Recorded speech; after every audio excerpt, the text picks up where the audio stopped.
I'm here with Autisticus Spasticus, is how I know you online. So I'm going to ask you firstly, can you tell us a little bit about yourself, how old you are, where you're from, and a little bit about your life, and why you call yourself Autisticus Spasticus? Well, it's sort of self-deprecating humor, which I think the British people are sort of known for that. I'm 30 years old. I turned 30 in November. I am autistic. I think I was diagnosed when I was about 5 or 6 years old, something like that. My real name is Simon. I'll say that. I can't remember where I got the name Autisticus Spasticus. I think it might have been from song lyrics or something like that. I'm not sure. I've been called a lot of names over the years, but that's never been one of them. I think I did get it from some song lyrics at some point. I live alone with my mother in Norwich. That's not something I'm ashamed about. I mean, the living with mother part, not the Norwich part. But yeah, it's not something I'm ashamed about. I don't blame myself for it. I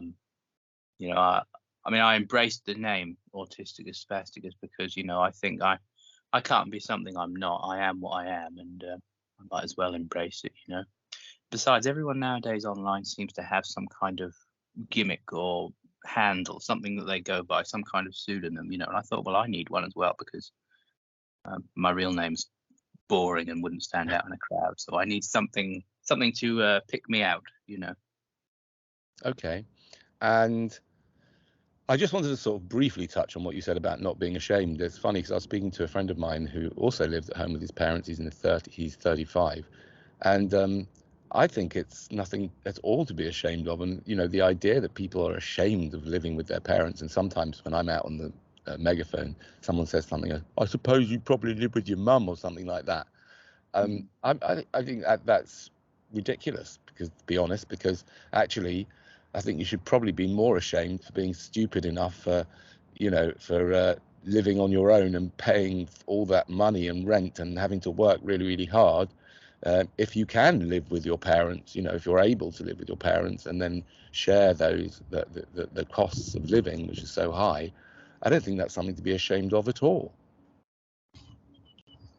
No, I agree.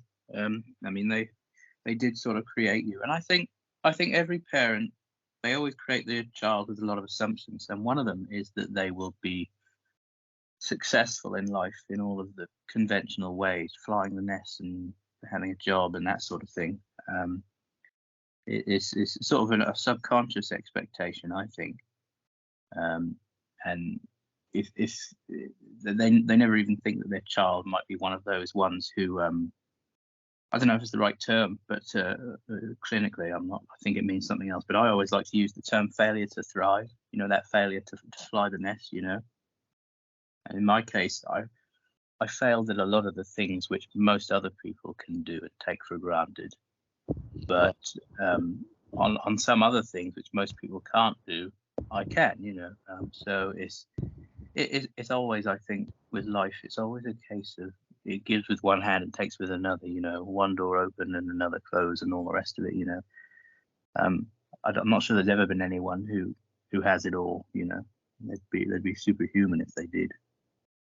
Yeah, and I must say that when I came across the ideas of antinatalism and ethylism and the ethics, should we say the ethics of procreation, which was long after my children were born, I decided, and I haven't changed my mind about it yet, but I could do, but I decided that it was the right thing for me to do was to offer my children somewhere to live and food and clothing and basic shelter and the basics for as long as they want it, because I feel like they shouldn't be forced to do some horrible job for somebody else just so that they can live.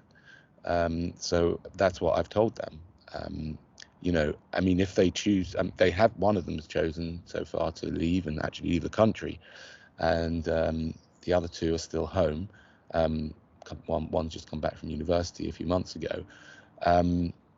But I've told them that, and until, if they want to leave, they can. And obviously, if they go and find a partner and start having children, which is the last thing I want, then things will change. But I believe that especially since I found antinatalism, I believe that is my responsibility. And a lot of parents don't factor that in when they have children. Don't factor the financial situation in. They don't factor in the emotional support that I believe, should be giving. They don't factor that in. They don't think about. In fact, when I had children, I didn't think past their years as being lovely little babies and little toy creatures to play with. So yeah. Tell us a bit about your condition and how it limits you and how it benefits you maybe as well. And tell me a little bit about that. Well, there's always going to be similarities, I suppose, between autistic people, although you can find ones which differ in ways that you wouldn't expect. Like, for instance, it's a common belief that all autistic people are a whiz with numbers, mathematics, those kind of things. I have that condition, you pronounce it, is it dyscalculia, something like that? I've never actually heard it pronounced, but I know I have it. I've had it since I was very little, because I always had this fear of numbers. It didn't make sense to me. Anything beyond a very basic equation, my brain would get very confused and just draw a blank. I always described it as, a part of my brain that deals with numbers, a part that should be there.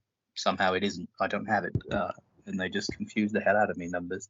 So things like finances and economics and all that sort of thing, never been terribly interesting to me. And I always think, do I, it's sort of a chicken and egg argument. Do I not understand it because I'm not interested, or am I not interested because I don't understand it? I'm not entirely sure. But yeah, so anything financial in life, my mother handles all of that, and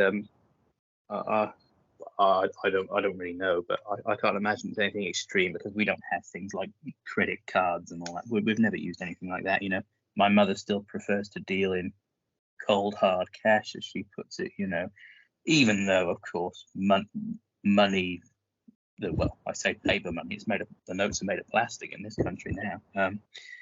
Even though what we would call real money, quote unquote, has been sort of fiat currency for, I don't know, nearly 100 years, I should think, maybe more. I don't know.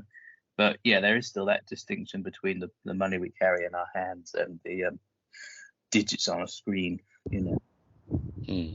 So that's been a difficulty for you. What other difficulties have you had as a result of your autism? Well, I would say I've always been highly neurotic, I think the word would be. Things that frighten me in life, they seem so intense. There's a psychological intensity, that's the only way I can describe it, which has followed me around my entire life. It's something which has never really abated. I think it seemed more prominent to me when I was younger, because obviously you process the world differently when you're younger. A lot of things seem bigger and scarier than perhaps they are. But I suppose it's lessened a little bit as I've gotten older. The last real meltdown I had was, I think it was in 2016, and it was pretty bad. But I've never been in like a mental institution or anything like that. And I do know a few people who have. I have a friend who's in one right now, I'm afraid. But yeah.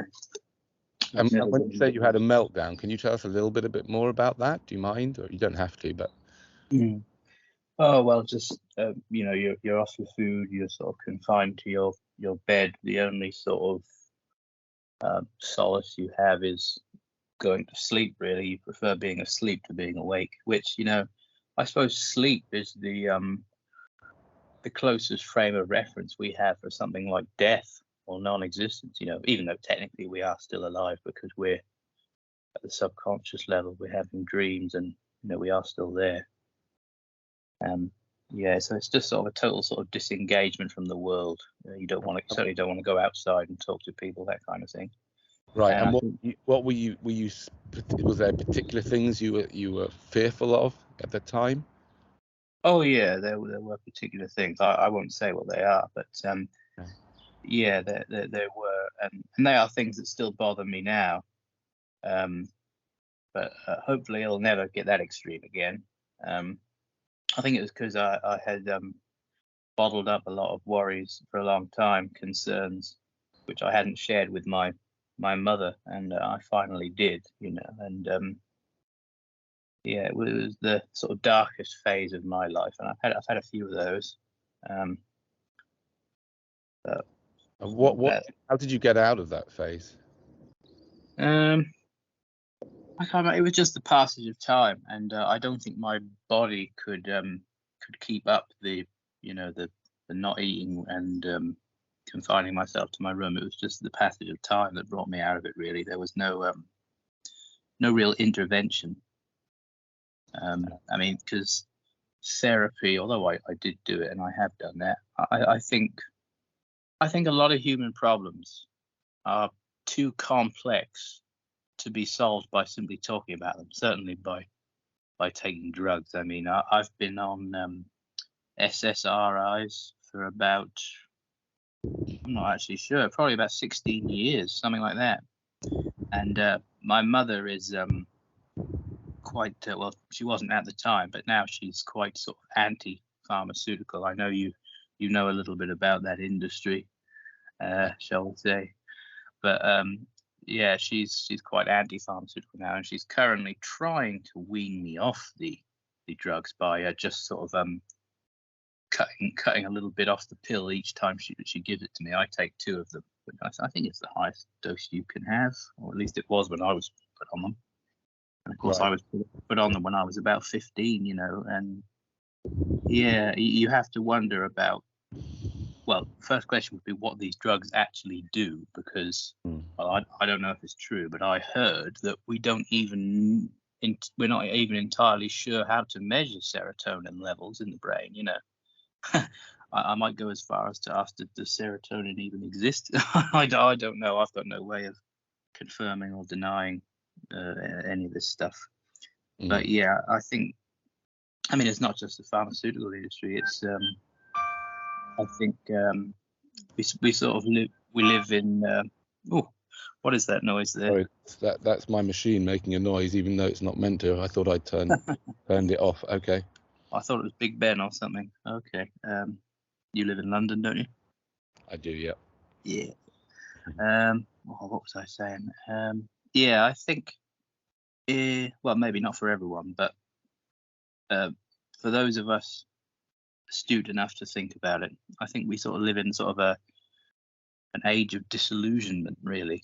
I mean, ages of disillusionment come and go. I mean, perhaps the most major one, and the one which is still having ramifications today, is evolution, Darwin's discovery, and finding out that we are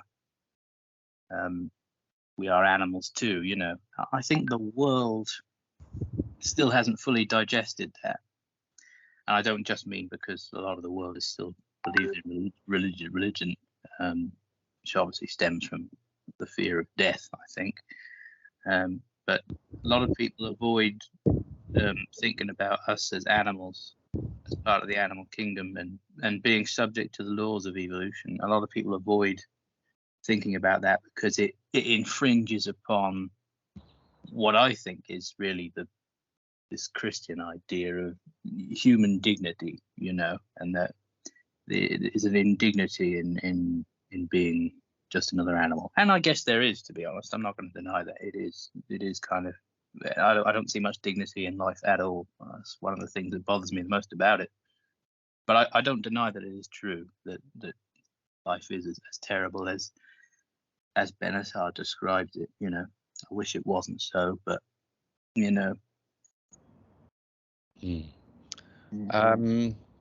Have you ever tried any psychedelics?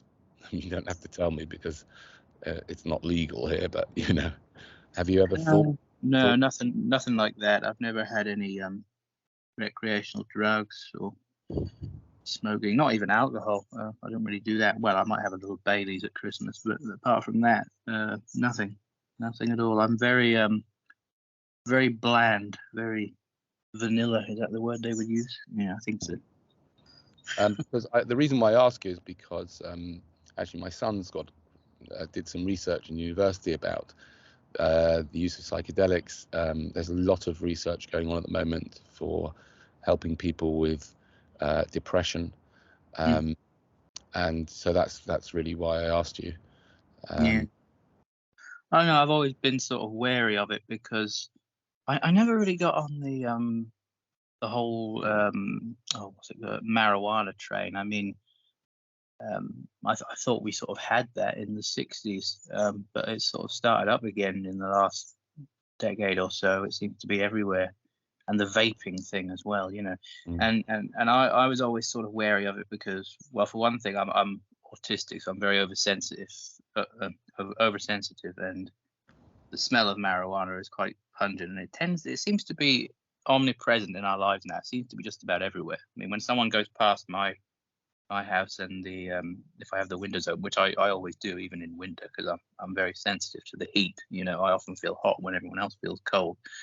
And someone goes past and the smell comes in and it lingers, and you know, it's not a pleasant smell. I suppose they call it weed because that's what it smells like, you know. But aside from the more superficial things like that, I was wary of it because I've heard that for some people it can sort of, I suppose, awaken would be the word, awaken sort of latent schizophrenia or something like that. You know, it can trigger perhaps sort of psychotic episodes in some people, that kind of thing. People who didn't even know that they were susceptible. You know? Yeah. I would check out, if I were you, anyone watching, and yourself. I've forgotten what his first name. Huberman. His name's Huberman. He's a great, very intelligent and a very good communicator, and he's got a YouTube channel where he delves very deeply into many subjects, and he's got a couple of films about cannabis and marijuana, and I mean he's very he tries to be neutral about it and tries to give you the science of it all. So I would check that out, because I'm not sure that I don't know enough about that. I've definitely heard of that. I'm not sure if that happens, like, you know, the first time you take it, or whether you have to take it a lot for that to happen. I'm not sure, and I'm not sure if there is any way of knowing. But it might, you know, it might give you some relief, and it might relieve your depression if you're still struggling with the depression. So might be worth looking into that. And you can get it in drop form or in edible form, so you don't have to deal with the smell and the smoke. Yeah. Okay, I want to now move on to the subject of antinatalism, and ask you, like, when did you first come across the word, the concept? Were you always like, what sort of age did you think about these things from? And Well, I can remember when I was very young, when I was just about 7 or 8, you know, the idea of a family and having children was appealing to me. And that's because I was young and naive, and I thought that, you know, everyone can, you know, be their own person, you know, that everyone is unique and such like. And I didn't realize, of course, that you're limited by things like the genes you're born with, environment you're born into, all these sort of social constraints. None of that was, well, I mean, why would I think of that? I was a child, you know. The world seems so much simpler when you're a child. I never thought of any of that. Knowing what I know now about things like, I know DNW talks a lot about deterministic universe and such like. I often, when I use the word determinism, I'd probably be talking about genetic determinism, you know. And sorry, just before you carry on, just for those people watching, your DNW is short for Do Not Watch, which is a kind of antinatalist YouTuber. His channel's called Do Not Watch, for those who want to check it out. Yes, sorry, you were talking about determinism. His channel used to be called something else. I can't remember what it was now. Yeah, I always wish he'd tell us his name or give us some kind of pseudonym, because calling him DNW feels a bit weird. Determinism. If I talk about that, I'll usually be talking about it just in the genetic sense, genetic determinism, and I think maybe not absolutely everything, but the vast majority of things come down to the genes and the set of circumstances we're born into, and people don't like to believe that, because once again it's an affront to human dignity, an affront to the what is probably the very American ideal, really, of life is what you make it, and pull yourself up by your bootstraps and all that kind of thing, because I remember they did some studies. I know that's a very tired phrase, but yes, they did some studies. No idea if they're replicated a number of years ago, and they found that the Americans and Europeans, they do differ quite a bit in their outlook on that the Americans are much more likely to believe that you are the locus of control in your own life, that life is what you make it, whereas the Europeans were much likely to think it's a lot more due to random chance, and that's why you need things like social safety net and that kind of thing. I would chalk up that difference to I definitely think there's a religious influence there, Yeah. among other things.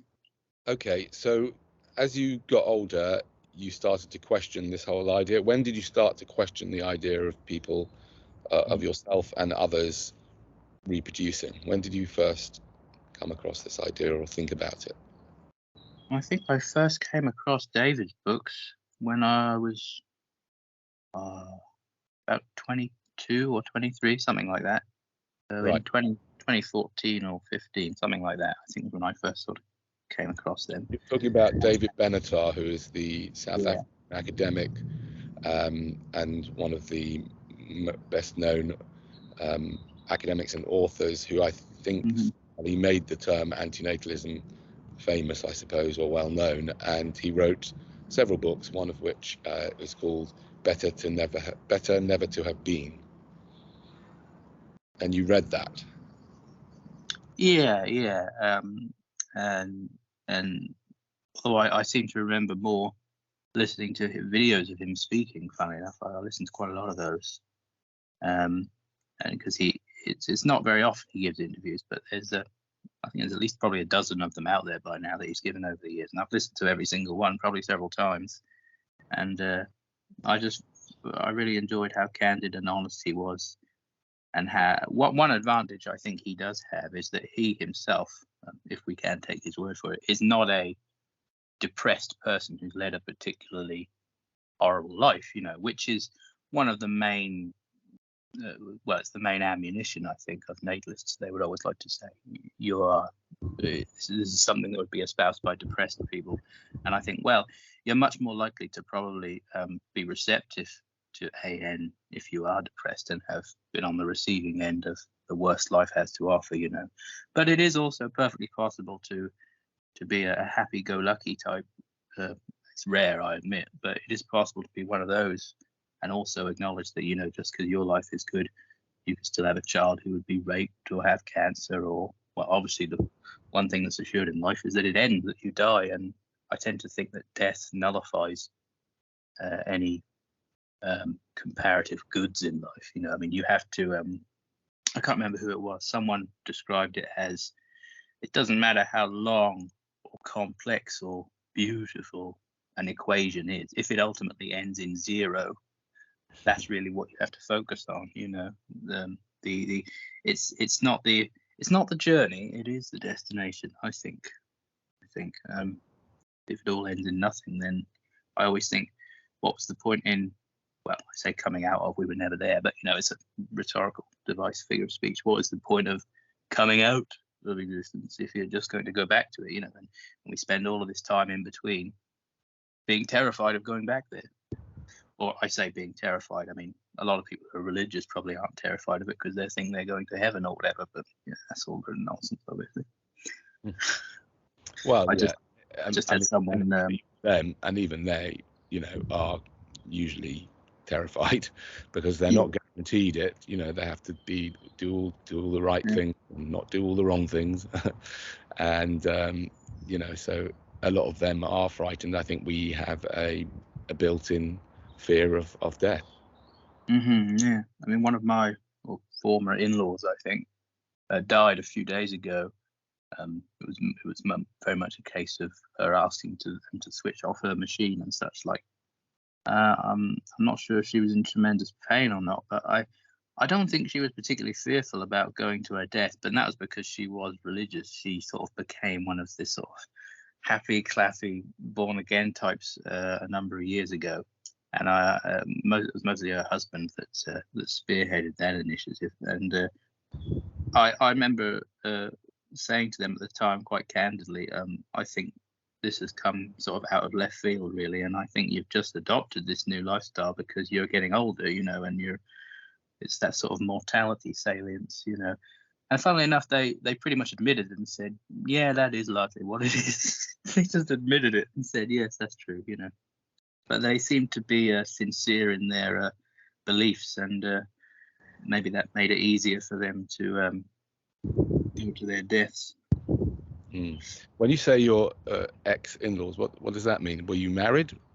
Oh, I'm not familiar with these familial terms very well, but they were people who they were part of our family for a while.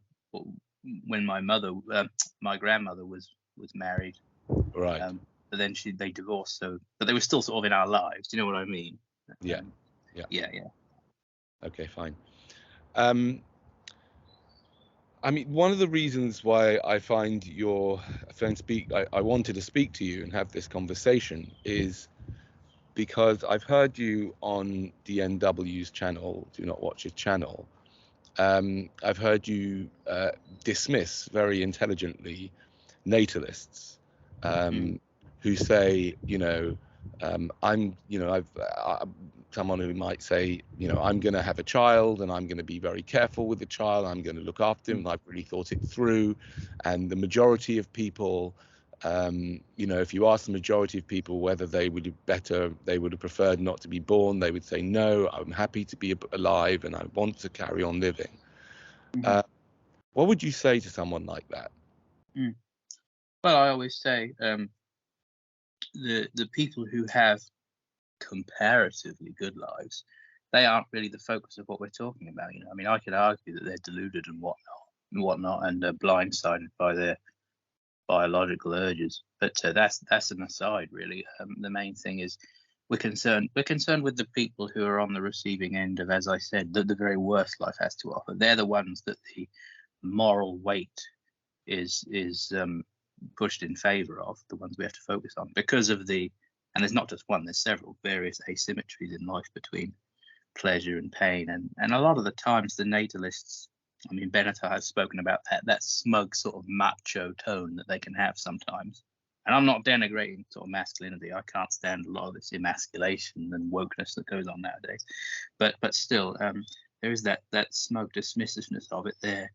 And I think, you know, that they tend to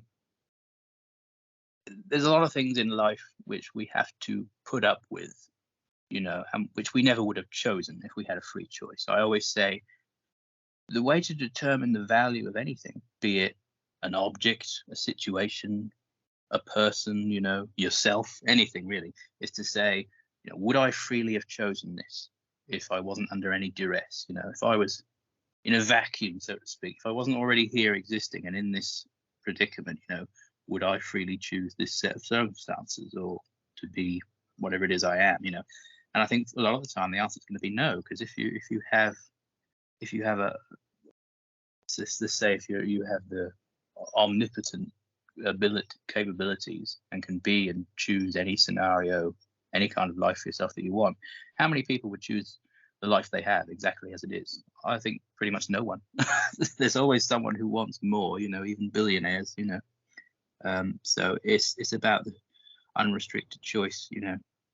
And I think then that always comes into that argument about, oh, but you're judging life by these perfectionistic standards rather than realistic standards. And I know Benatar himself, in one of the PDFs that he wrote, I've got it lying around somewhere, he goes into just launches into a debate about why perfection is the standard that we should use, and I have said to people, and this one thing in particular is just my opinion, I can't speak for everyone on this, but I think to be drawn to antinatalism, you have to in some sense be some kind of inclined to perfectionism. In my case, I think I am because of the autism, and I can't really separate autism from myself. Sometimes I wonder, is there a version of Simon in some parallel universe who doesn't have autism, and I think, would I even recognize him as myself? Because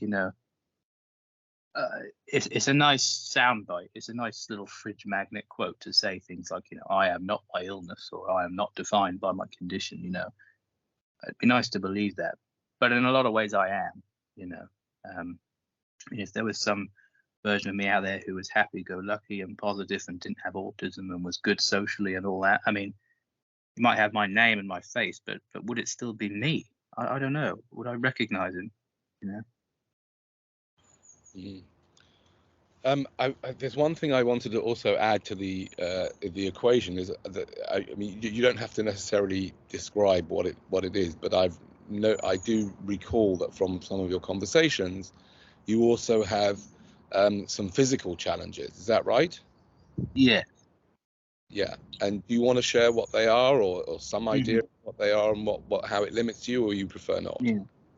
Well, I've always been very physically clumsy. Not the clumsiest person in the world, and but there's always been a problem with things like hand-eye coordination and spatial awareness, those kind of things, and those are the sort of parts of the brain, I think, in autistic people which can be affected.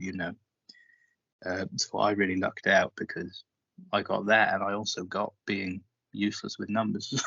But apparently my verbal ability was advanced. My writing is apparently, I'm told, where my strength lies. I tend to prefer writing than holding conversations, because when you're writing, obviously you can be very meticulous about what you say, get everything just right, and go over it with a fine tooth comb. Whereas when you're speaking, it's on the fly, it's in real time, and if you make a mistake or you say something a bit controversial and then think, oh, I wish I hadn't said it, well, it's too late now, you've said it. And if it's out there on the internet, then it's pretty much out there forever. Yeah, and can you just tell us a bit more about the particular physical condition that you struggle with? Well, when I turned about, I think it was between the ages of about 16 and 17. It doesn't sound very nice, but I always grew up thinking, I'm glad I don't bear much of a physical resemblance to either one of my parents, because in my opinion anyway, neither of them were particularly not the most impressive specimens, and I never really looked like either of them, and I was kind of thankful for that.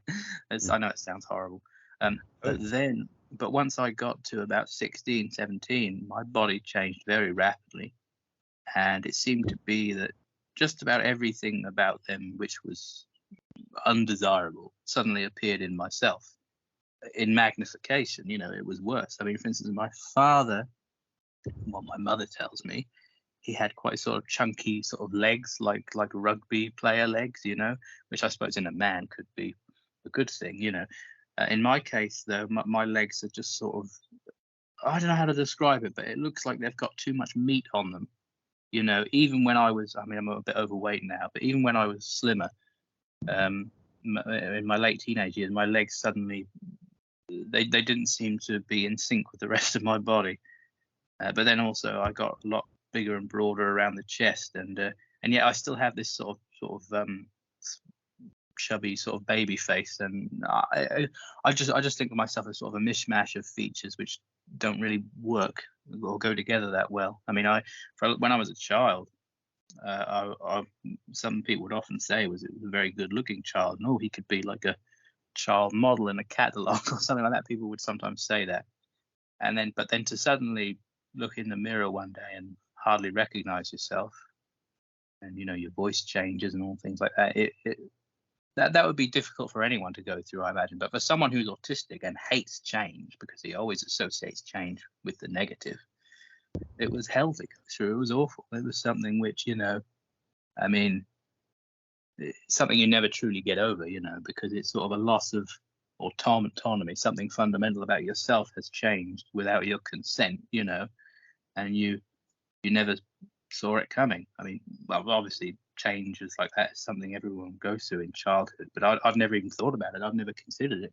And then one day it just happened really rapidly, and it was just a sort of a bit of a mind fuck, I suppose, for me. And what about your skin? You have some problems with your skin, if I'm not. Oh yeah, that's right. Yeah, that was when that was a little bit later. When I turned about 21, all of a sudden I had these problems with my skin. Now the human body is covered in hundreds of thousands of hair follicles, of course, and pretty much every hair follicle on my thighs, lower legs, and some hair follicles on the arms and around the chest, they become inflamed, and quite a few of them erupt in this sort of yellow pus that comes out, and I've got about 7 or 8 of them on my legs at the moment.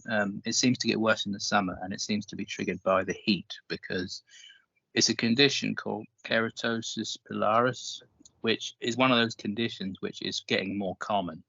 I don't know if it's been inflicted on us deliberately, or if it's just a random mutation, which is what evolution really is, of course. But it's something which didn't seem to exist, I don't know, 60, 70 years ago. It's one of those modern world type things. Whether it's due to having low immune system, I don't know. But it is apparently due to some kind of faulty gene, which, of course, all the worst genes are the highly heritable ones. And it's without any kind of sensible sort of eugenics policy, it's one of those things which is just going to spread through the population, probably like wildfire. And I dread to think that one day it could become just the norm for our skin. I mean, most people who have this condition, they have the red inflamed hair follicles, but they don't have this thing with the yellow pus, so in my case, it's worse than it is for most people. And it's a very dismissive attitude from the doctors, even to this day. I think it goes back to the old Christian moral framework about vanity and all that sorts of nonsense. But evolutionarily, we know from EvoPsych that the way you see yourself and all that is important. And no one wants to be undesirable in some way or to look unhealthy. No one wants that. And yeah, it's been horrible for me. And like I say, it gets worse in the heat because the hair follicles are clogged with excess keratin, which is what our hair and fingernails are made of. And in my case, I produced too much of that. I mean, even before the skin condition developed, my hair and nails always grew very fast growing. And I produced too much of it, and it clogs the pores, and then they get inflamed. And then in the summertime, if I sweat a lot, that comes through the pores as well and makes it worse because there's bacteria in sweat, and that probably causes infections. And it's just a sort of clusterfuck of problems. There's no cure. It doesn't in my case even to be anything to ameliorate it. It's unstoppable. Although I did notice, I mean, it's worse in the summer, obviously. I did notice that milk seemed to cause breakouts, quite severe ones. It took me a few years to realize the correlation. And so I cut out drinking milk, and that seemed to improve it a little bit, And I realized straight away what it was, because I could still drink milk if it was like in a hot chocolate, if it had been boiled, So I realized what the problem was. It was all of the antibiotics and God knows what that they inject into the cattle these days to increase the yield. That stuff in the milk was aggravating my sweat glands, So it wasn't really the milk itself. It was the fact that the milk is tainted with God knows all this stuff, So I had to cut that out, And I still do have breakouts in the summertime, but it's not attributable to the milk anymore, because that was making it worse. So, having said all that, and having you're having to deal with that in your life, and unable to be successful in the typical way that people are successful, and with all the mental and physical challenges you've got, what would you say to someone, a natalist? I mean, there are billions of them in the world. What would you say to a natalist who is planning on having children, and they would say, like I said to you earlier, I've got, the chances of that happening are low, and I'll take care of my children even if they have that condition, and it's natural to give birth. It's the whole point of life. It makes life meaningful. What would you say to them? Well, I mean, I've covered pretty much all of those things in the essay that I wrote, An Indictment of Life, which I wrote as an introduction to AN.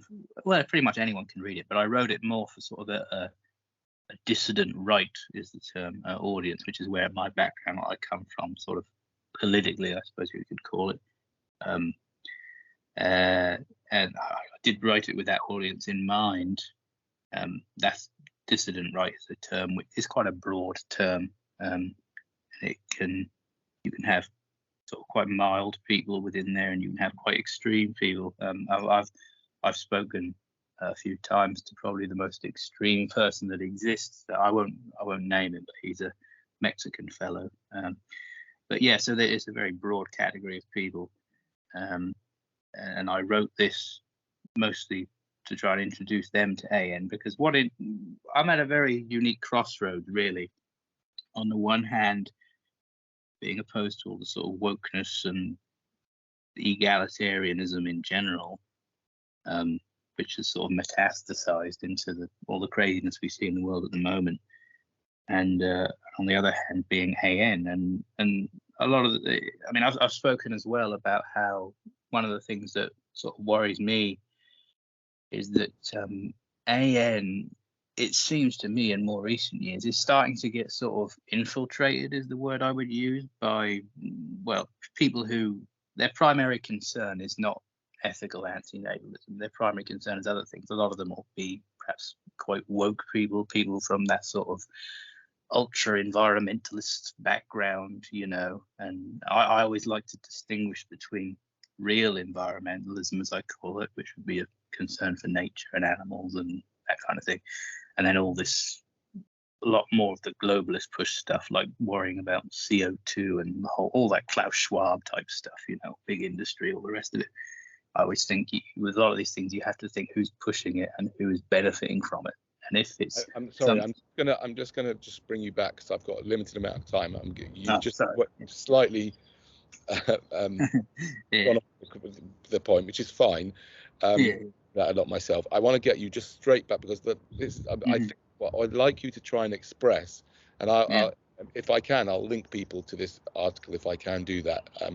But what I'd like you to try and express is what I really like about hearing you speak about this is for people to understand, in expressing your own way, that when people make a decision to reproduce, that they are in a way sacrificing people like yourself for them. Well, and meaning. I know. Yeah. Implicit, I think, in every act of procreation is the belief that the suffering of the innocent, of course, all unborn people are innocent because they've not had a chance to prove otherwise, that the suffering of the innocent is a worthy price to pay for the gratification of people who don't yet exist and have no interest in coming into existence in the first place. I mean, for all of us who have just suffered terribly, every act of procreation is a slap in the face, really, because it's an affirmation of our misery. I mean, we are the casualties of unbridled optimism, I like to say. We are the collateral damage, which is deemed acceptable The maximum suffering of one individual would not be an acceptable price to pay in order to ensure the maximum happiness of everyone else. Especially when the beneficiaries, they don't currently exist and have no interest in being brought into existence. And anyone who doubts this, they need only consider how they would feel if they were that one person, if they were the one child of MLS, as the book says. It's easy to dismiss the suffering when it's not your own. Sorry, just to go in, just to let you people know, you're referring to a book called The Ones Who Walk Away from Omelas, which is a 1973 philosophical fiction by someone called Ursula Le Guin, just in case people want to look that up, which is basically about a town which is fueled by a child who's suffering terribly, and some people decide to stay there and they're fine with it, and others decide they've got to walk away.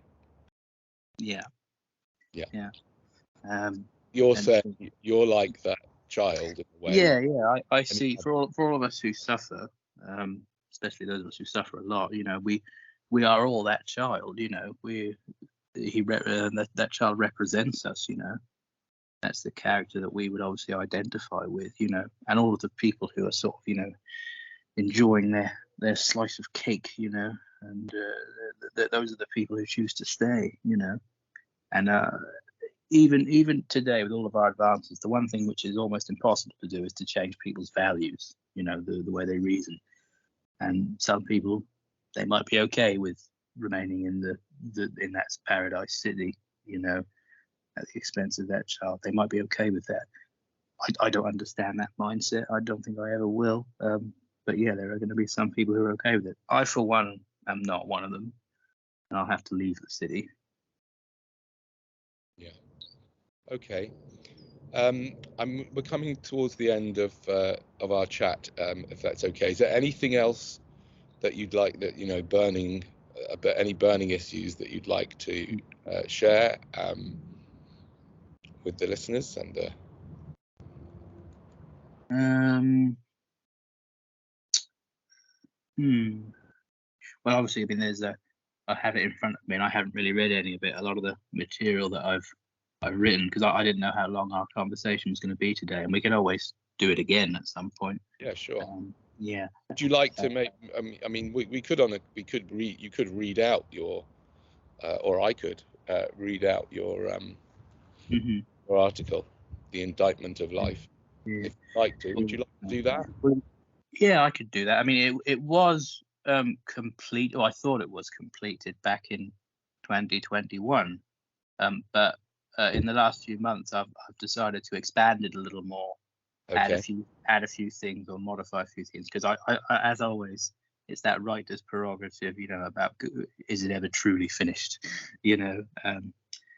it's the same thing with movie directors. If it didn't have a release date, the production might go on forever because you're constantly tweaking things and fine tuning things. And it's the same thing with writing.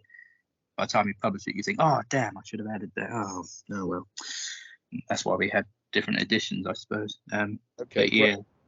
Perhaps we'll do that next time, or you can make a recording and I'll pop it up on my channel, or I'll pop a link to. Yeah. In the meantime, none of these essays are available online or anything. They're all just private documents on my memory stick and hard drive. So I'd probably read them out, but I don't know how long. It would take, because I don't know if I'm a fast reader or a slow reader or what. I don't know how to gauge that. Okay. Yeah. Well, we'll do that next time, perhaps. And in the meantime, thank you very much for your time. It's been fascinating speaking to you, and I wish you well. You too, Danny. Yeah. All the best. Bye. Okay, then. Bye-bye.